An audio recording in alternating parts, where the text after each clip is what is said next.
Here is the installation video for the metal mold golden youth microneedling machine. This one, the main machine. Here are the parts. These are the holding parts for handle, 2 handles and the tips. This one is foot pedal, and this one is the card. First step, connect holding part with the main machine. There are totally 4 screws. Connect them tightly.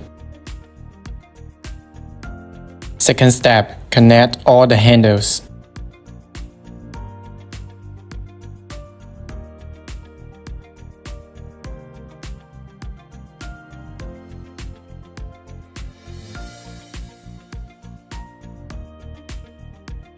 And here's the card.